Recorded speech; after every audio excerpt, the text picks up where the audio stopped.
There's a theologian, Richard Gould, who talks about the relationship between your spirituality and your morality. And his suggestion is that your morality is the public face of your spirituality. So the people you work with may or may not know that, you're Christian, Jewish, Buddhist, Hindu, Sufi, whatever, but they'll know if you're forgiving, if you're merciful, if you're kind, if you're compassionate. Hello, everyone. This is Kathy Caprino, and welcome to my podcast, Finding Brave. I've created this show for everyone who longs to create something bold and brave in their life, to rise up, speak up, and stand up for who they are, and to reach their highest and biggest visions. Each week, I'll be speaking with inspiring guests from all walks of business, leadership, entertainment, the creative arts, and the entrepreneurial world. And they'll be sharing their intimate stories of finding brave and offer their best strategies for building your most rewarding, joyful, and meaningful life, business, and career. Hello, everybody. Kathy Caprino here, and welcome to yet another episode of Finding Brave. Today, I feel so fortunate and blessed to have our amazing guest who, honestly, when I read this guest's bio, my head explodes because it's like 7 careers in one.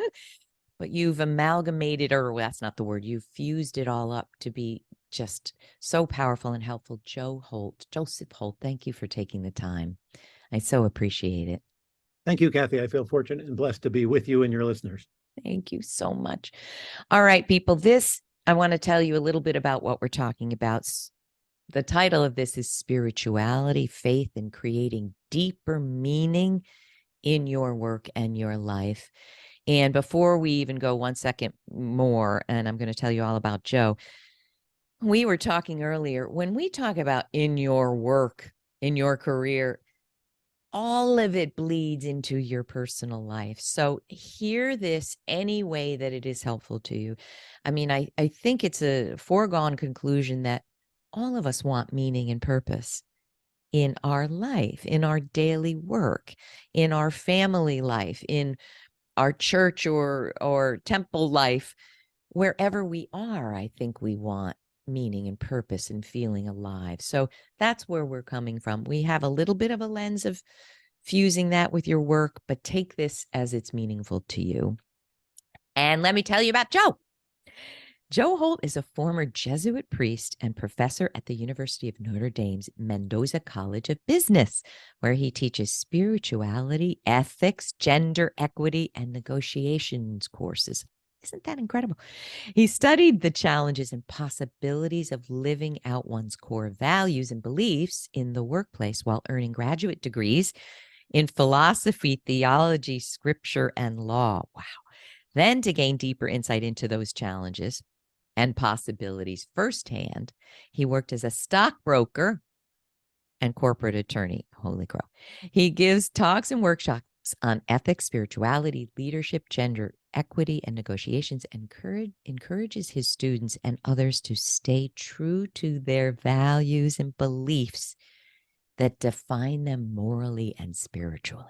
Aren't we blessed to have this conversation?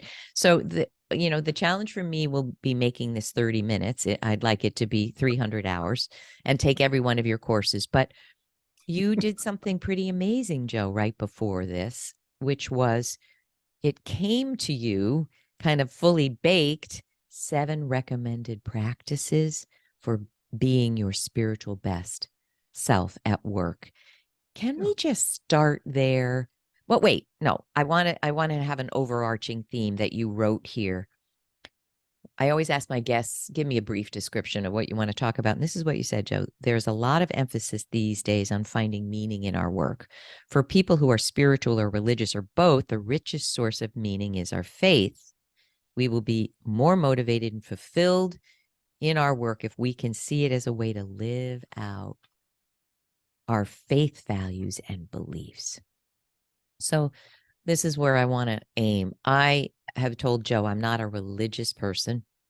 I'm a spiritual person. I see a differentiation there, but everything that exudes from you is what I consider spiritual.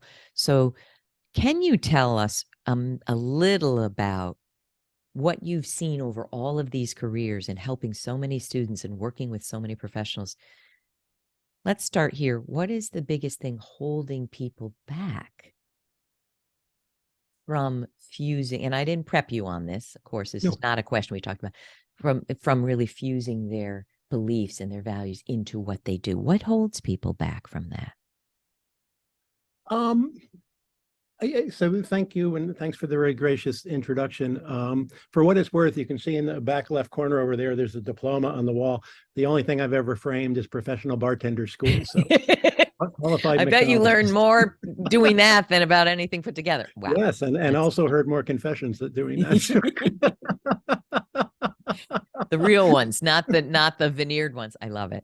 So it's interesting. I was interviewed by a group of MBA students at Notre Dame a number of years ago, and one of them asked me in a Q&A session, based on years of teaching graduate business students at Notre Dame, what is the most common mistake that you have seen? And what I said was too much planning, not enough prior dreaming. Very good at planning, setting goals. I'll get these grades, that'll get me into this program. I'll do this internship, that'll get me this job. I'll do this and I'll get the promotion. You spend 18 years in corporate life. You set goals, lived and breathed, knock it off. But I said not enough prior dreaming about what life do you want to live in the first place. Are you pursuing your own dream or somebody else's dream? It's interesting. There was a book written, The Top 5 Regrets of the Dying, by a woman named Bronnie Ware. She's been on the show. So he's wonderful. But remember, the top regret was not living a life true to myself, not having the courage to live a life true to myself rather than the life others expected of me. So I think there's a lot of that going on. We do a discussion in class about the difference between when do you have a job where you're doing it just for the pay, when you have a career where there's career development and everything, a little more commitment, when do you have a calling, work, your life work to do, work that you would want to do even if you financially didn't have to do work. And I ask students, how many people that have a calling rather than job or career? And it's always a small minority. And my question is that because they looked for a calling but didn't find one, or never really looked for one in the first place? And I think there are more than a few people who don't look for one in the first place. They just, you major in this because it's where they're hiring, it's what pays the most, all that kind of thing. So I think that. Can I talk about that for a minute with you? Yeah, please. Sure. I might see it differently, and that's the name. That's the horse race. I've written a piece on don't look for your calling. Don't search for your calling. It does not come that way. Right. So somebody wrote, they thought I meant don't even think to have one. No. Right. But here's what I've seen. Tell me what you think. A calling comes, it grabs you by the lapel. It grabs you and it doesn't let go, often to the detriment of your checkbook, your health, your marriage, your relationships. Right. It is something that is so compelling that you wrap your entire entity around it, and you can't stop. And I feel after 18 years of corporate life where I had no calling and had no connection at all to what I was doing, I didn't find it meaningful, to waking up to, if I can help one person or woman a day bypass the pain I had, it's a good day. So what I've shown people is you find a calling, or the calling becomes evident when you pursue what matters to you, when you look at what you're reading or what hurts you, or what you say, I've got to help. I don't even know how, but I'm going to show up and help. That's where the calling becomes clear. So I say, stop searching. What do you think about this? To me, I guess, searching is just a word. To me, is it one of your life goals to have a calling, however you come about having it? And I would say for a fair number of students, I think not. I mean, think about it. The schools have a career services office. There's no calling services. Right? And yes. And many, I'm sorry, but many schools' career services programs are terrible. They never ask, what do you want? From what I've seen. And the ranking of schools is based on starting pay. So sometimes career services deliberately skew that way, pressure students to take the higher paying job because it's better for the school. So sometimes it works the opposite way. But I would totally agree with you. To me, it sort of starts in choosing your major. I had some students ask me a couple of years ago, how do you choose the right major? And I said, well, the number one question I would ask is, would you ever read a book in that subject area if it weren't required? Good question. Because if the answer is yes, then you're genuinely interested in it and the studying won't feel like a chore. If the answer is no, then you're really not interested in what you're majoring in. It's going to feel like a chore. And by the way, having studied something for 4 years you're not interested in, the likelihood is you'll also get a job you are also not interested To in. hate. And, right, which leads to what you're talking about with your experience of corporate life. But I think there's a fair amount of that going on. I love it. Now let's go to, I'm thinking of my ex-husband now. We're very amicable, but when we were married, he said, I was a marketing VP. How come you never read a book about marketing? I was so stunned. I'm like, because I don't like it, because I don't care.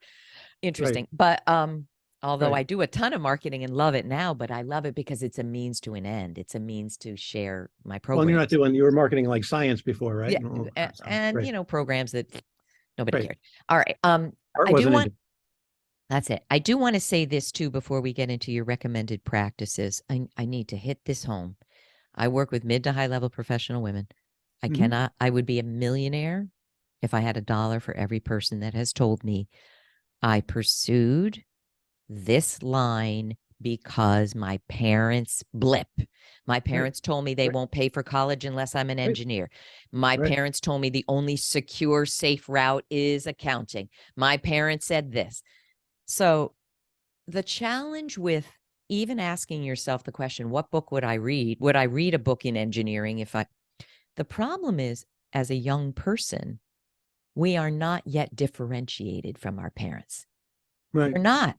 And we're Right. not taught to be, and our parents don't want us to be. I Yeah. don't know many, I was a marriage and family therapist. I don't know many parents that say, I want my child to be all he or she wants to be, regardless of what I think they should be. Who says that? No parent. My dad did.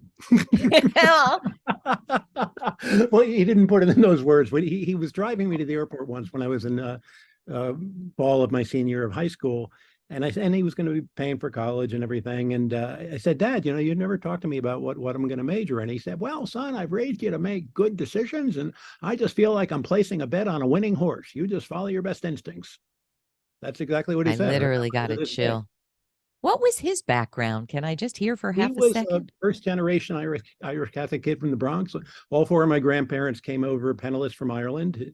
His dad was drove a bus on Fifth Avenue. My mom's mom was a cleaning woman on Wall Street. My mom's dad dug tunnels between Manhattan and Brooklyn and all of that. My dad became a chiropractor, but he and my mom were both just salt of the earth, just deeply good spiritual people. One thing that was true of them, by the way, that gets back to your initial question Yeah. about why do so many people not make the connection. They were not unduly influenced by outside voices, messages. Like they didn't care what people thought about what they were wearing, driving, how big their home Oh, was, anything like that. They were totally free of anything like that.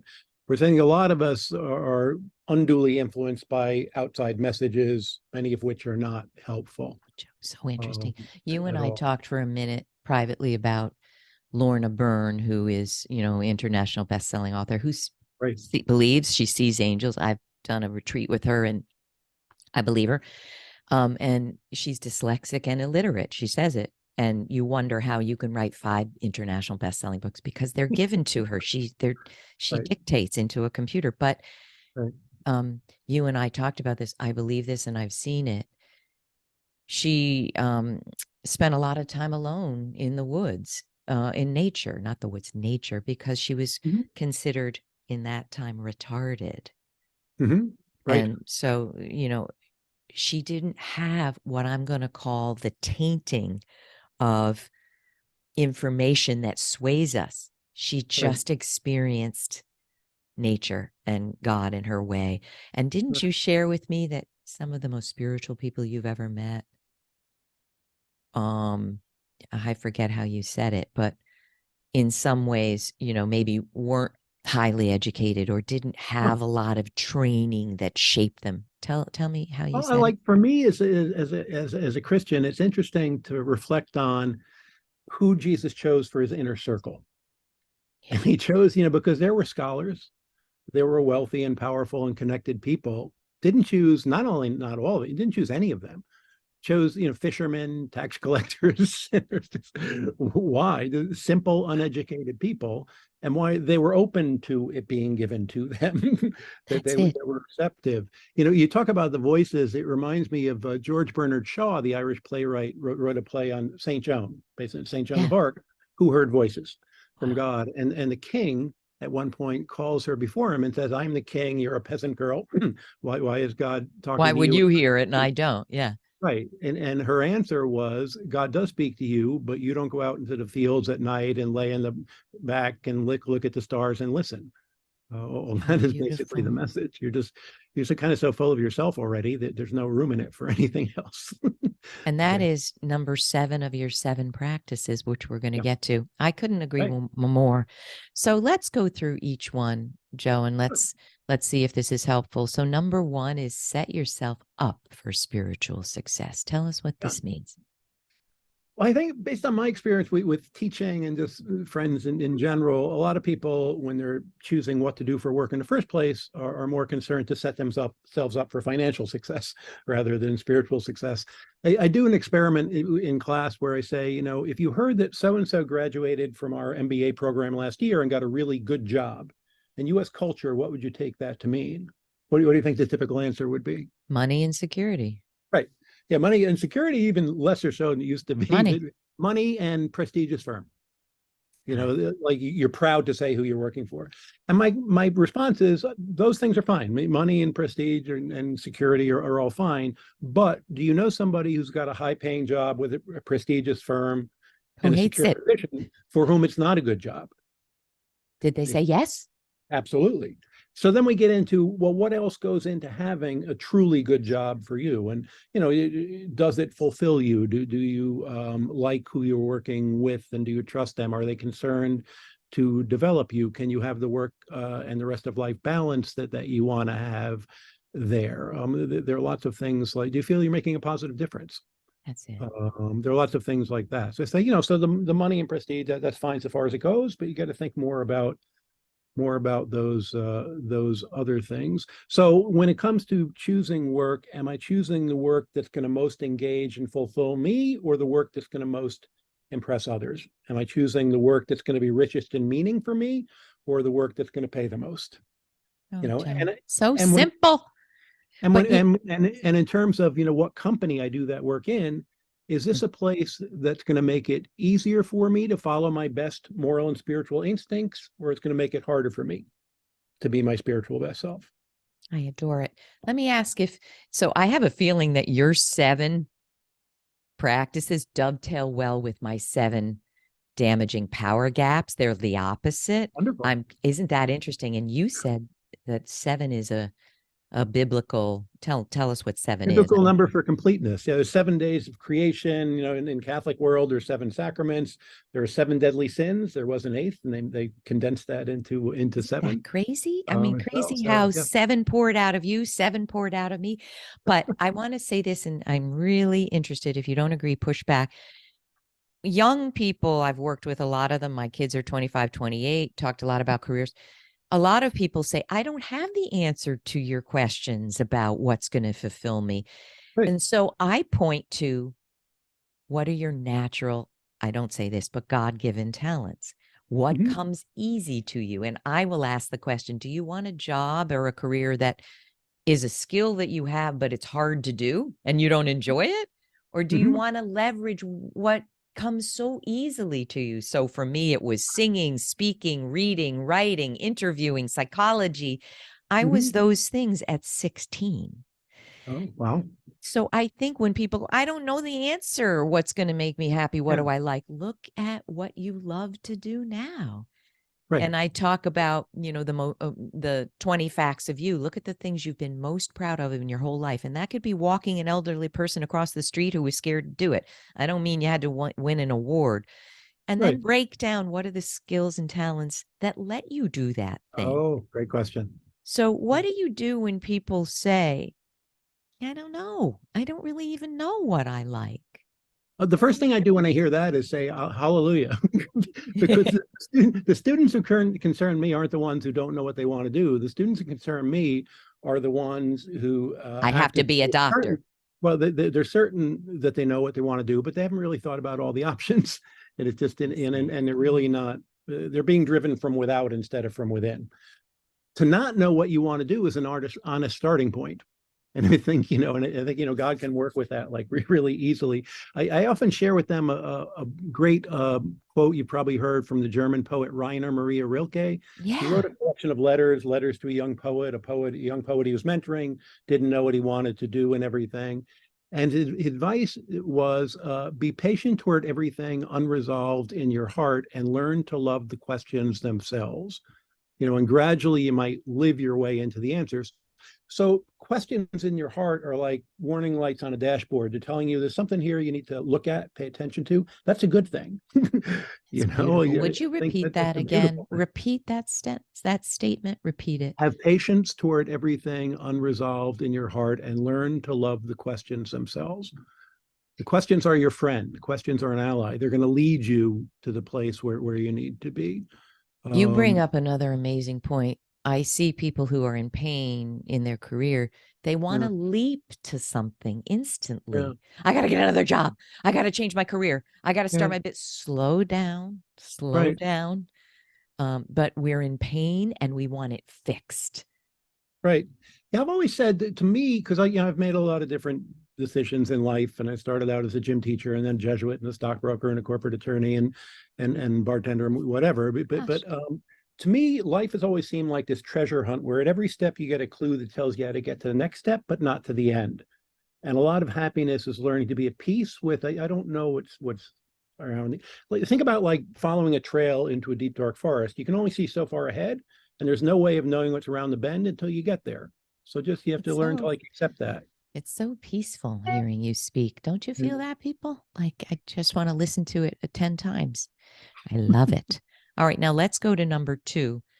Determine whether you need to see your current work differently or do different work. I totally feel that that is essential. Tell us what you mean. I mean, sometimes the problem is, the work you're doing is fine. You're just not seeing it as a way to live out your defining values and beliefs. And sometimes it's just not the right place for you to be. And you have to kind of know when the difference is. But in terms of how you can see the work differently, think about somebody who's a financial advisor. Mm, So you could be a financial advisor whose focus is making the most money for herself, or you could be a financial advisor whose focus is doing the best you can to help your clients take care of themselves and their loved ones. It's the exact same work. The work is the same, but what's motivating you to do the work is it's very different. beautiful. So, and to me, the one who's doing it because they genuinely care for their clients, that's a calling. It's To me. beautiful. And if you're really good at it and make a great living for yourself, God bless you. That's terrific. I You know, worked as a nurse's okay. aide in a terminal cancer hospital in New York, and the patient's average stay 40, 60 days. Nobody ever went home. And the doctors and administrators told the janitors, you are part of the healthcare team because you're often in the patient's rooms longer than the doctors are. That's a human encounter. Say hello to them, ask them how they're doing. And by the way, they have very low defenses and can't fight anything. So it really makes a difference to their health that their rooms are clean. that they're, they Oh, don't pick any look. I other mean, infections. So they those janitors have a calling. They take pride in their work more than they would have otherwise. So they're doing the same work, but they see it differently when they're asked to think about it that way. Does it make any sense? Oh, it's so beautiful. It makes perfect sense. Another way we can say it is, I'll say it's like you and I are on the same page in every way. You might, let's say you're a marketing manager. Right. You're doing the same work, but the outcomes of that work. So if your Mhm. company, like I always talk about Bombas, which is this amazing sock and apparel company, and the Right. two founders saw an ad that socks are what's needed most in homeless shelters. Right. And they Okay. said, let's start a sock company, best socks Right. ever, that are made so that they last. And we'll Right. give away a pair of socks for and it's something like 75 million pairs of socks they've given away. Wow. That's wonderful. Who do you want to work for? Bombas? Or, so you want to also look at the outcomes that the company is supporting Right. and the leadership, right? Yeah. Isn't it And by similar to what you're saying? absolutely, it absolutely is. And by the way, young people give me hope when it comes to that, because I know millennials and Gen Z get criticized a lot. I say God bless them. I think they're wonderful because they Me are too. wanting to find more meaning and fulfillment. Right, They're paying a lot more attention to that kind of thing. When I right. have hear them talking about who they're going to work for, they care about that. They care about who they're buying from, who they're going to work for, all of that. They just like don't put up with a lot of junk that a lot of us have put up for years. And I in so terms of agree. it, I give think me more it's, hope than I've ever had in my life for oh, real change. and it's great because you work with so many young people. You're really in the fabric of their lives, and seeing that. I love it. I'm All just right, blown number, away by the possibilities. what's that? Blown away by their possibilities, by what they're capable of, and their And what they instinct. believe No, that they really they give me hope. want and deserve. I Like, so agree. yeah, Number 3 is be yes, alert for opportunities to be your spiritual best self. All right, tell us how we do that. What is that? yeah. So I mean, being human beings, we all mess up now and then. So there are going to be times at work when somebody is laid on an assignment and they irritate you, when somebody says something offensive or whatever. So I can get kind of annoyed if somebody makes a mistake. So I can get annoyed at that. But Mm, if somebody is irritating me, instead of letting that push my button and go off in a negative direction, as a spiritual person, I can say, here's an opportunity to be gentle, to be kind. Somebody makes a mistake. Here's an opportunity for me to be understanding and forgiving. If somebody's struggling and not just getting it, here's an opportunity for me to, encourage them, build them up, and all of that. Just look for opportunities to live out the moral and spiritual values that define you as a person. Make any sense? it's so clear. I love it. I will Because life is teach. filled with them. Oh, I love it. Yeah, you're right about that. I teach in my Amazing Career Project, there's a slide that talks about being your highest self. Yes. And people say to me, what is that? I don't like that. Scary. What is that? Is that religious? And I'm like, let me explain. Do you know when a toad comes out of your mouth and you say something, you're like, oh, geez, I Right. can't believe I said that. You know what your lowest self is. You Right. know when you're being cruel and Right. biatchy and judgy. You know that very Yes. well. Absolutely. Do you know what your highest self is? My guess is it's kind, gentle, Yeah. compassionate, Right. patient, Right. forgiving. And the So am I being that more, person? what's that? Am I being that person? Am I being that person? And the Yeah. more I think, I'm no saint, don't get me wrong, but the more I live in the dedication to trying to be the highest self, the Mm-hmm. more that when I am not, Mm-hmm. I feel it. I feel it's Sure. like Absolutely. rubbing against sandpaper. That Right. doesn't mean I immediately, change. But Right. I think tell me if you agree, what we're saying is the pursuit of being the highest or best spiritual self Right. will get you on a path where you will start to see when you are not. Yes. Yeah, there's a Jesuit named Samson who wrote a book, and he talked about the salutary sadness in the spiritual life. And he was saying that he gets a little alarmed when he sees people who are like totally content with themselves spiritually. Like, I'm perfect, there's nothing to work on, etc. Oh And he boy. said the people who were least content with themselves were the saints, because they were the ones who were closest to God. And because they're that close, they recognized The difference. all the difference. And that's a good thing, because it shows that you're mindful of the gap between where you are and where you would ideally like to be. And that's kind of a very good thing. In terms of that gap, by the Wow. way, I teach a spirituality class. I mentioned to the students that if they want to understand spirituality, they should listen to what I have to say and then watch what my wife Megan does, because I know more, but she lives it much better than I do. Oh, that's I met her in beautiful. 2006. I have not heard her ever say a single thing that she would want to take back.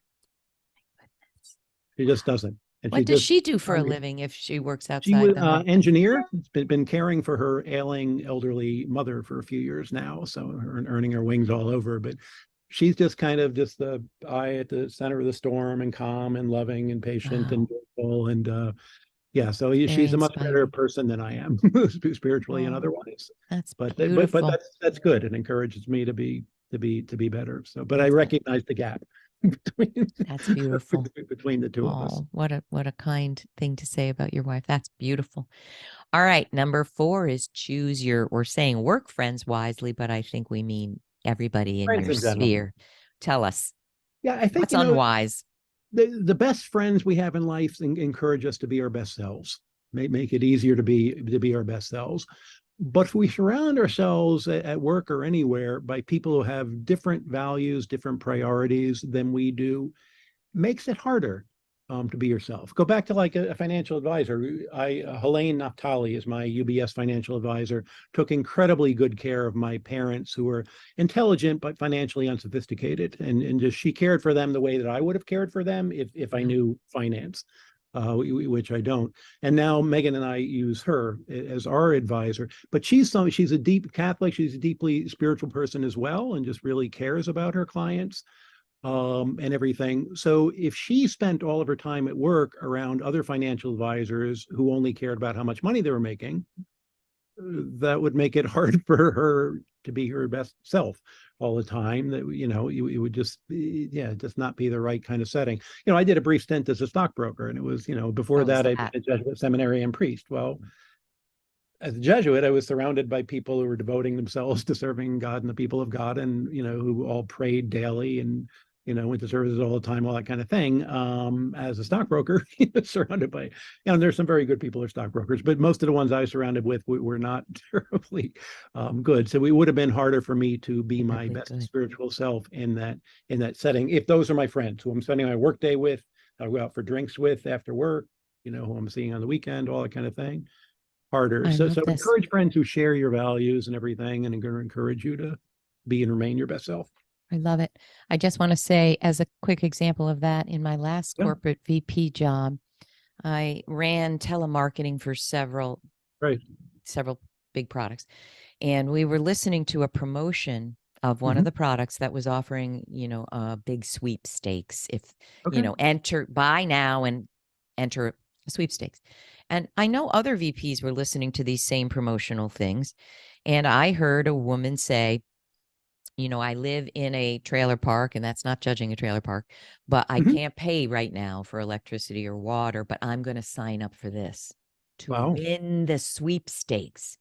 And Oh. I'm listening here, and I just went, Oh, no, no, I no. can't do Yeah. this. And I look around, not one person had in my workplace had that reaction. They didn't Yeah. even register it. They called it a win. Right. That we got the order. And I Right. want to say I'm not a saint compared to these other people. It just struck me that this was one of 1 million times I felt alone in that organization, that what Oh. I cared about was not a match. Right. So I'm not saying we should denigrate them and, blah. No. I'm saying you Right. should leave. And Yeah. I didn't leave until Right. 9/11. I was let go in a way that was not copacetic. Right. So people, what I think we're saying is there are signs every minute. Right. Are you, they say, if you want to soar with the eagles, you got to be with the eagles, not the turkeys on the ground. I love turkeys, but there are signs at every moment. Yeah. And I think what we do is make ourselves wrong. Well, I'm making a lot of money, great benefits. I'm 5 minutes from my children. I'm staying at this job. Not if it makes you feel sick to your stomach. Is Right. that kind of what you're talking about? Yeah, yeah. I mean, one of the ways I think about it, when it comes to choosing what work you do or friendships you're in, whatever, have you planted yourself in a garden in which you can blossom to full growth? you know, A and it's lovely way to interesting. see People it. talk about like those of us who are spiritual, religious, whatever, who believe in God. What is the will of God? And some people think God has this like detailed blueprint and everything, and will of God is like finding out what job does what God want me to have, and what woman does God want me to be in a relationship with, and all that. But it's not how I see the will of God. But I had How do a you theology see it? professor, my theology professor, John Randall Sachs, who said that what's inarguably true is that what God wants for you is to flourish as the unique individual God has made you to be. So pay careful attention. Who has God made you to be? What are your talents, your passions, your skills, your hopes, your dreams, and flourish as that person. So, and that's again getting back to setting yourself up for spiritual success. Am I in a situation where I'm going to flourish as that unique individual, or not? Is You know kind what of, that makes me think, ask you. yeah, One of my friends says that a lot of people that he sees going to church are like sheep. This is not a nice term, right, I know. right, But what he means is think for yourself, right, plan for yourself. right, Don't look to God to answer all your questions. That's what your job is. right. And I feel like that echoes what you're saying. I think a lot of people abdicate Hmm. responsibility for their path Right. because they think, well, God's going to tell me what to do. What do you think? Am I getting it? No, I mean, I think it's a collaborative effort. I think there needs to be a receptivity and openness to, deepest stirrings in my heart and soul. And for me, I call it a heart hug from God or a whisper in my heart. There's that goes on, but then there's my part that I have to do. And, God gave me intelligence, and God gave me conscience, and God gave me imagination. And all of those were, not like, a hood ornament. All those like have a positive purpose. I need to be using those in life, and do some hard thinking myself. It And isn't. develop your own trust in yourself in connection Yeah. with your spiritual source, but One of the trust things, yourself, right? right. One of the things I love, and I work at the University of Notre Dame, and my Jewish friends, by the way, love that I work at a university dedicated to a Jewish mother. Which is true. I have a dear Love it. friend, Lisa Green, who's a rabbi in the Chicago area, and she was a guest speaker, and she's a Jewish mother. So I said it's perfect that you're here. Oh, I But, love it. what I love in the gospel stories about Mary, when big things happen, the shepherds tell her and Joseph what they'd heard about what was happening and everything. What it says repeatedly in the Gospel of Luke is that she kept these things in her heart and she pondered them. What it never says is she completely understood and completely accepted this. So when I was studying scripture over in Rome, the professor pointed out the Greek verb being translated pondered is the same, it's from the root that describes a camel chewing on grass. And he was from the Middle East. And he said when camels chew on grass, they chew it from this angle, from that angle, to make sure they get all the nourishment it's capable of providing. So Wow. pondering something in your heart is, It's don't not just completely instant understand it. Acceptance. It's No, that to me, that's what makes her wonderful as a role model, as a disciple, is just it didn't say she totally got it. It said she kept pondering it in her heart in order to better understand it. And wow. sometimes, a lot of times, our lives are like that. It doesn't make total sense, but you make the best decision you can based on the evidence that life and the Lord of life are giving you at the moment, and then That's live it, beautiful, Joe. see how it works out. I love it. Beautiful. All right. Now, we're on 5. Oh dear. We've got to go here. Be as committed to your spiritual well-being as you are to your physical well-being. Tell us what you mean there. So funny experience. So about 5, 6 years ago in Chicago, there was a period about 2 weeks where the high temperature was -5 in the winter. Good And grief. on one of those days, on a weekday, I was living in Old Town in Chicago, and I went to an export gym, and just after 5 o'clock, and the gym was jam packed. You couldn't get a treadmill, you couldn't get an elliptical machine. They were all taken up, and I just marveled at how committed people were to taking care of themselves physically. And I wondered, what would our lives be like if we were that committed to taking care of ourselves, spiritually speaking? And it's great taking care of yourself physically, but I often ask the students, how many of you work out regularly? And almost all the hands go up. How would you feel if you had to go 2 or 3 weeks without working out at all? Horrible, they'd feel off. It's, yeah, because if something would feel like it's missing in your life. So the point in terms of our spiritual lives is to get to the point where whatever practice works for you, prayer, meditation, going for walks in nature, whatever it is, where that becomes so integral to your daily routine that you feel like off if you have to go a few days and not doing it. Kind of take care of yourselves, spiritually speaking. I just think our lives would be transformed if we did that. I so agree. You and I were talking. When this comes out, it's June, but right now we're in March, and my mother is passing away as we speak.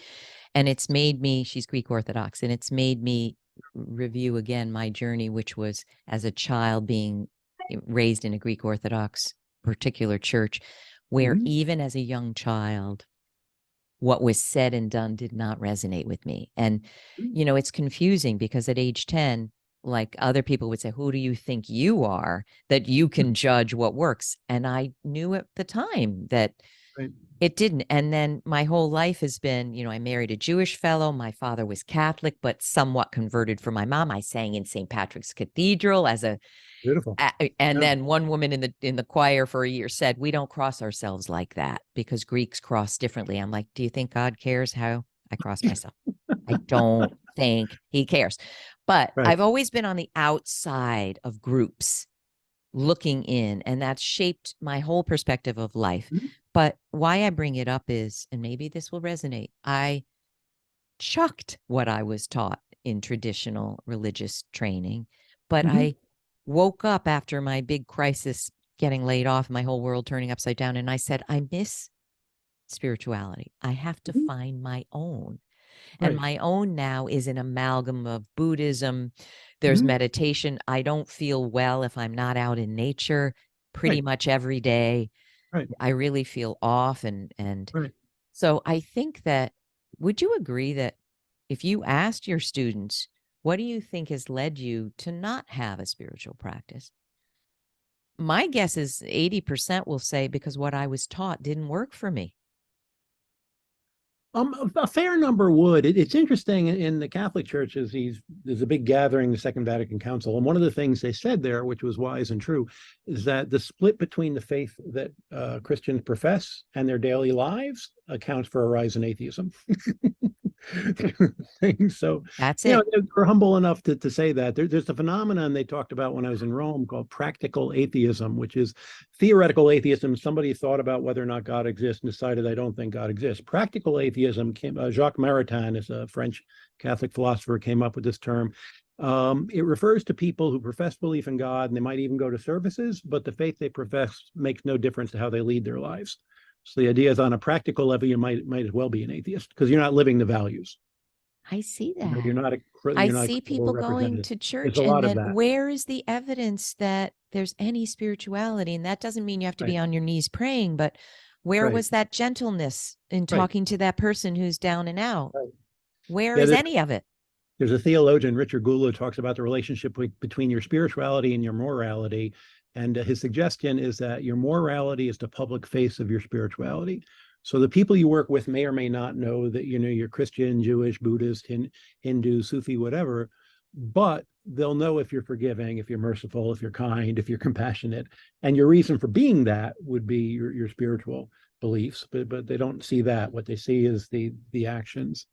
So when I was in high school, there was a priest who gave a homily, and at the end of it, he said, Mr. Johnson went to church. He never missed a Sunday, but Mr. Johnson went to hell for what he did on Mondays.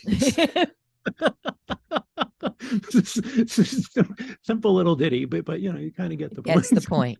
I love it. I love it. So I think the action step is Yeah. here. I'm going to throw one out, but you're the expert. If you had a spiritual life that informed how you operated in the world, what would it be? Spend spend a half an hour, write it down. How would it look? Right. What would you maybe do differently? Or what are Right. you doing now that matches what you think Right. spirituality is? Would that be an exercise, Joe? That'd be fantastic exercise. And kind of related to that, one of the things I would sometimes ask is, could the people you work with deduce what your spiritual values are based on your right words and actions, based on the That's way that you beautiful. conduct yourself or not? Which is kind of it's a different way to phrase That's the same beautiful. basic question, I but I cry hearing that. I gave a talk a few years ago. It was all women, 200 women and one guy. And he well, came up to me and he said, all I can tell you is you feel like Mother Earth to me. And I just cried right then and there. I don't even that's know what that beautiful. means, but I'm like, that Yeah, sounds good. And here he was, the one guy, that yeah, takes strength anyway.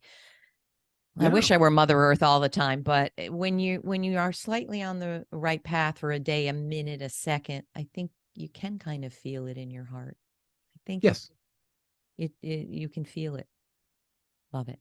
All right, where are we? Number 6, monitor your spiritual progress or regress, you say. Maybe that means regression or when you fall off the path with special attention to impact. Tell us what you mean. What do we Um, do? So it's funny when I was practicing corporate law. One evening a week, I would teach a spirituality of work class in Loyola University of Chicago's MBA program, and Gosh, coming from a day of mergers, acquisitions, whatever, and then talking about that. But business students are very practical, and they want to know, okay, this is all great. How can we track our progress? How track what we're oh, doing? Which I thought was kind of a fair question. So that's where that came I from. want data. I want metrics. Oh, Right, right, right. So I thought about that, and everybody's got to find one that works for them. But one of my favorites is the St. John Paul II was famous for saying that through our work we shape the world that we live in, but we're also shaped in turn by our work. Our work shapes us for better or for worse. So imagine yourself when you began your career, and imagine yourself 6 months or a year or 6 years into your career. Do you embody your values and beliefs more or less fully? That ideal spiritual self you were talking about before. Am I closer to being that ideal or further from it? So, or, figure out what your ideal is. How would you describe your spiritual best self? And am I becoming more that person or less that person the longer I stay in this career? For you, it sounds like in marketing, you're becoming less that person. Same for me 100%. as a corporate attorney. I was less. Now I'm more fully that. But I like to use the priest prayer of Francis of Assisi is a Oh, good one for me. So, Francis of Assisi. where there's hatred, let me sow love. Where there's injury, pardon. Where there's doubt, faith. Where there's despair, hope. Where there's darkness, light. Where there's sadness, joy. Grant that I might not so much seek to be consoled as to console, to be understood as to understand, to be loved as to love. So in the workplace, when I see hatred, am I somebody who tries to sow love there and foster reconciliation? Where there's been injury, am I somebody who grants pardon for it? Where I see somebody despairing, am I a source of hope for them? When I see darkness, somebody just doesn't get something, am I a source of light and understanding for them? Where I see somebody who's just sad, am I paying attention enough to even recognize that they're sad? And am I a source of joy and encouragement to them? So, That's am beautiful. I becoming more and more the kind of person who sows all those good things, or not, is kind of the question. The other one I like using is fruits of the spirit, which works. It's in the New Testament, so for Christians, obviously it works, but even for folks who aren't Christians or even religious believers, it's just a good list of qualities. So fruits of the spirit: love, joy, peace, patience, kindness, generosity, faithfulness, gentleness, self-control. So as I go on in It's this pretty simple. career, am I more or less embodying love, joy, peace, patience, kindness, generosity, faithfulness, all of that? So those are things. But if I were a Buddhist, wisdom and compassion are the two big values. So am I becoming more wise, more compassionate, or less wise, less compassionate? So figure out whatever beliefs and values you have, whatever tradition you come from, find a criterion that works for you, and then kind of measure. Am I embodying that more or less fully? Does it make any sense? Oh, it does. And what I'm about to say will hearken to your number 7. Listen most of all to the quiet inner voice that guides you. Mm. Just going through again, mom, we were thinking what is the process of her funeral and burial, and um how do I want to put this quickly? Because I'm not a practicing Greek Orthodox, it doesn't speak to me as much to have a Greek Orthodox funeral, but this is mom's funeral. This is what she wants. Right. What am I thinking about, how comfortable I am? Right. And, as we mentioned, a wonderful Greek priest, Father Neo from Schenectady, New York, called me, and it was the most spiritual.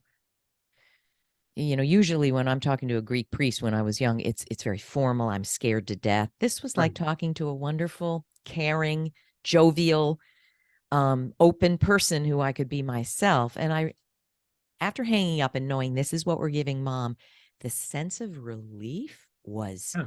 the size of the universe. And I bring Give it you up peace. peace. Yes.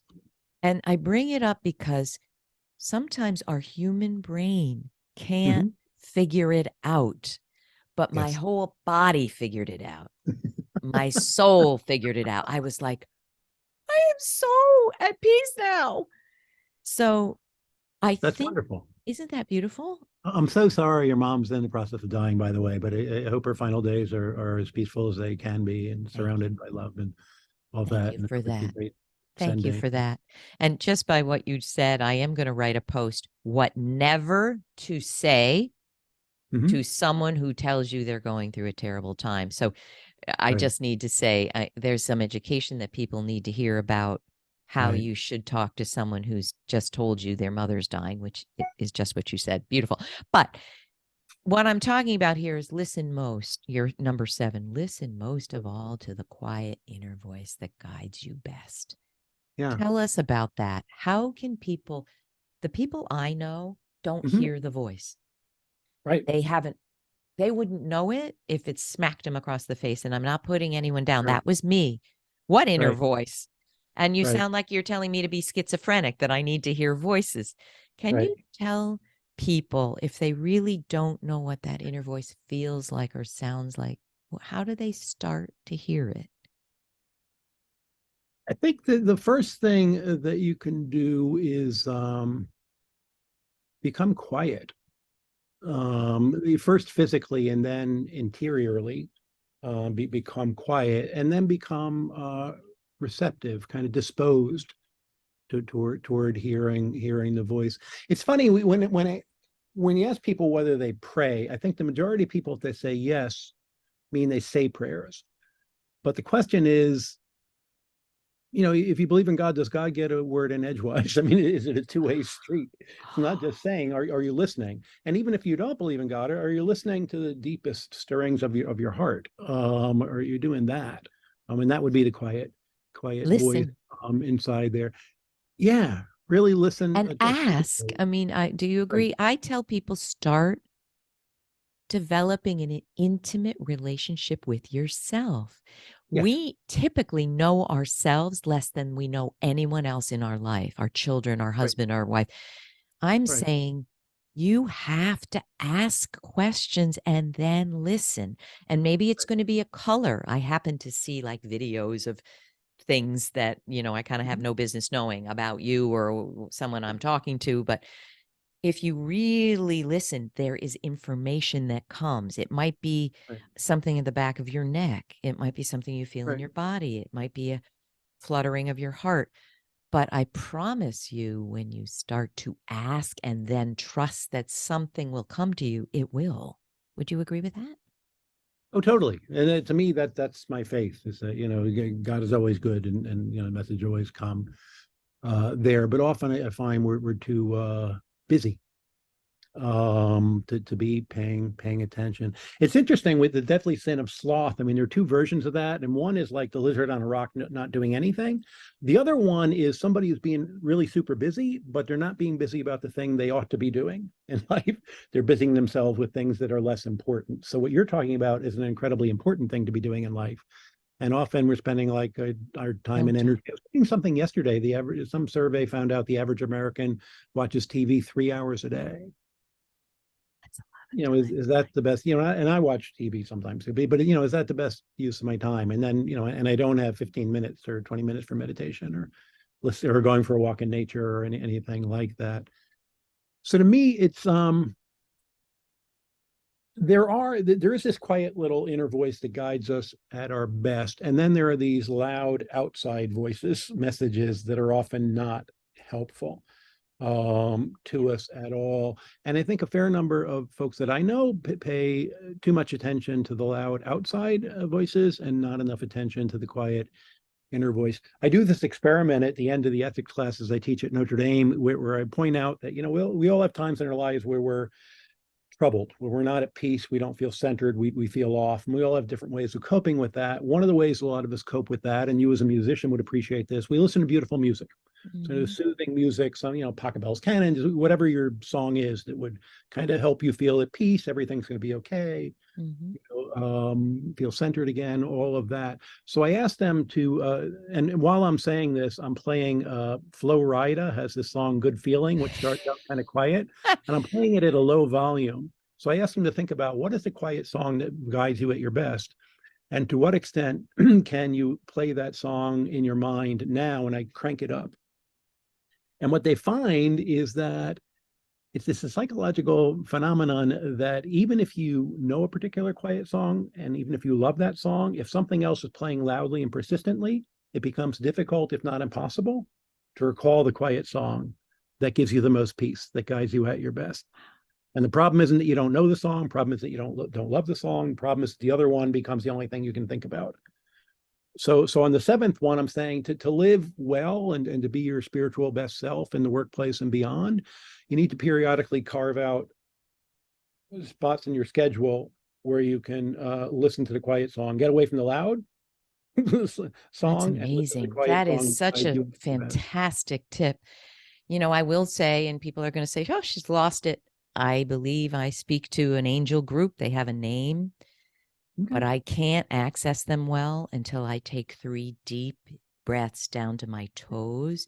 And when I do, all I can tell you is there's a love that comes in that is not like anything I've ever experienced humanly. Yeah. And I will know when I'm asking them a question. I will know when it's me responding and when it is not me. It has a Right. different nature, a different feel. Right. Different feel. Yeah. But,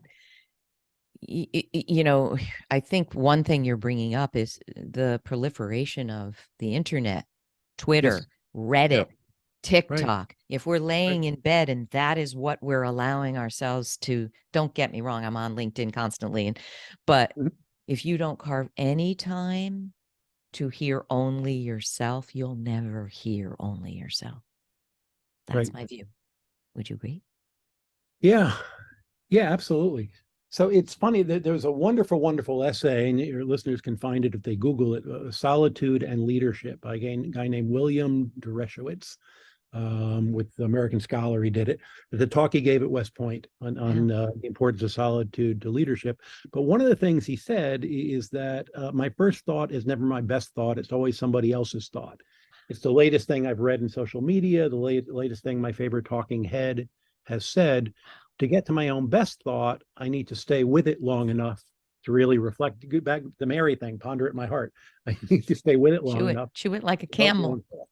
I Right, love it. right. All So right, we need to do that. I Yeah. love that. I'm going to ask you one more thing, and then I know we're way over. I have so many people say to me, when you talk about meditation, I think it's Buddha on the mountain. It means I'm going to have to, for 30 minutes, sit in an uncomfortable position that I can't even bend my knees at. I do not mean that when I say meditation.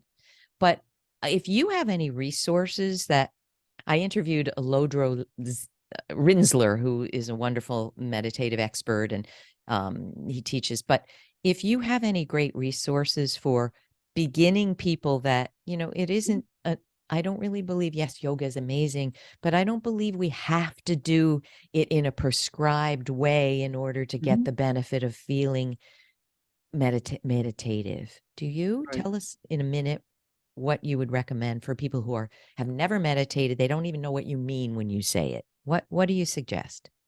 Yeah, there are different practices. It's interesting. I gave a talk in Silicon Valley before the pandemic on solitude at the heart of leadership, and there are a lot of companies there and elsewhere that are giving mindfulness training Mindfulness. to their employees, which has been described as Buddhism without the Buddha kind of thing. But I mean there's a lot out there on mindfulness training that's good, and some of them have meditation rooms and all that kind of thing. Airports have meditation rooms now, out there and elsewhere.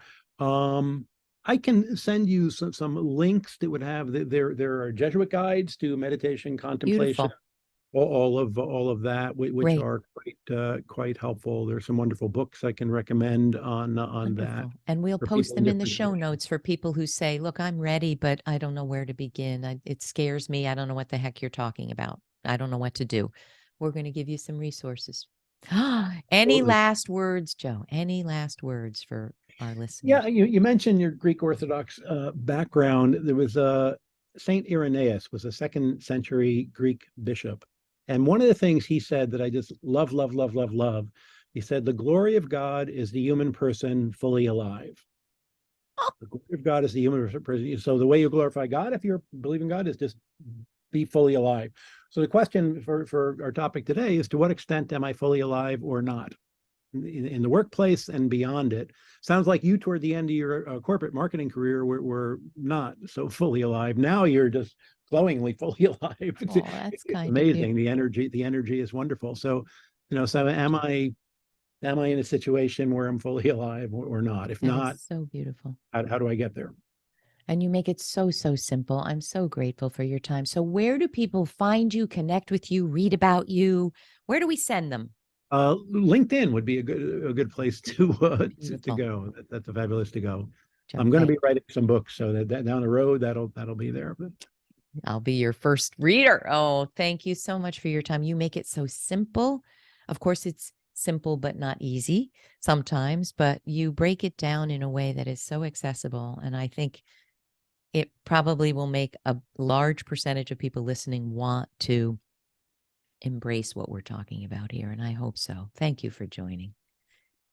thanks for the invitation, Kathy. Keep up your wonderful work. Thank you, my dear. All right, people. You know, I say this every time. We're not trying to be just talking heads. We want to hear from you. LinkedIn is my happy place. Joe's there on LinkedIn. Please connect with him. Share this. You'll see it on LinkedIn. Share it. Tag us. Tell us what you got from it. Ask a question. Challenge us. We're going to chew it up like the camel. Oh my gosh, I love that. I'm going to see that constantly. We love it. And we would love to hear from you. What we're trying to do here is be helpful in any way that will move you forward to being more fully alive. I mean, what could be more beautiful than that? So I hope this inspires you, and have a wonderful 2 weeks, and we will see you next time. Hi, everyone. Kathy here. Do you run a coaching business that focuses on supporting women? If so, I've got some news.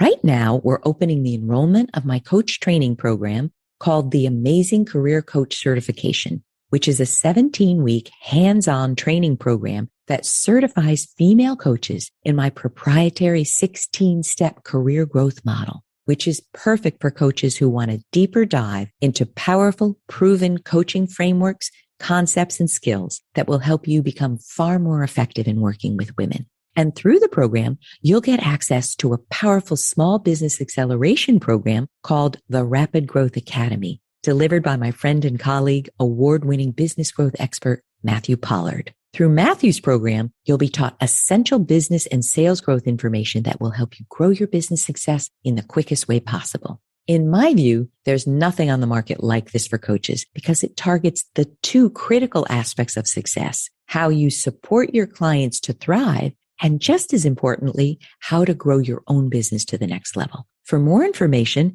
visit certification.amazingcareerproject.com and check out the details.